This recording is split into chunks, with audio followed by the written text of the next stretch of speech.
Welcome to the News USA YouTube channel. Los Angeles, a new study finds troubling news concerning the Delta variant and those unvaccinated against the coronavirus. This comes as new COVID infections in the U.S. average more than 150,000 per day, a 21% increase in the last 14 days. COVID patients are overwhelming hospitals from coast to coast, driving a summer surge. The Delta variant, which is more contagious than the original Alpha variant that spread globally, more than doubles the risk of hospitalization for the unvaccinated, according to a UK study published in The Lancet Infectious Diseases. Researchers studied more than 40,000 COVID cases between March and May when the Delta variant took off in Britain to compare the rates of hospitalization. The findings closely resembled preliminary data from a Scottish study that indicated the Delta variant caused more hospitalizations. The results suggest that patients with the Delta variant had more than 2 times the risk of hospital admission compared with patients with the Alpha variant,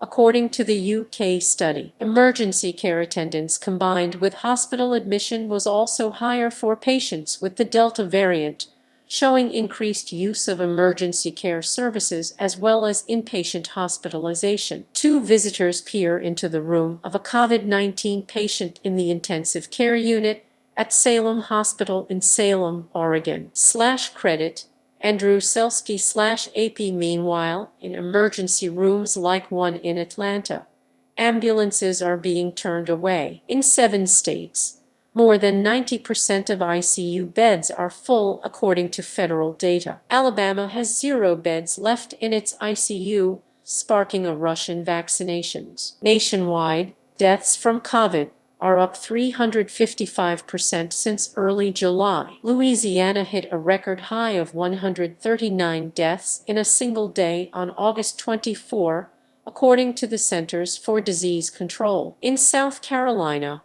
one funeral home director said they have never seen this many deaths due to COVID. It puts a stress not only on us, but the families we serve, Director Robert Borning told CBS Florence, South Carolina affiliate WBTW-TV. But there are stories of survival. One of Colorado's first COVID patients, Jacob Larson, returned to serenade the doctors who saved him. Story continues. The biggest thank you anyone can give their healthcare provider is to go get their COVID vaccine, said physician and hospitalist Dr. Eamon Roth, who treated Larson. Larson, who spent 20 days in the hospital, got his vaccine. Meanwhile, almost 60% of those eligible in Los Angeles County have been vaccinated so far, still short of the 70% experts say is needed for herd immunity. Nurses in Illinois hospitals celebrate overlapping pregnancies. Entrepreneur strives to narrow racial disparity in outdoor activities. Activists march nationwide for voting rights, honoring 1963 March on Washington. Subscribe to the channel, like and share this video.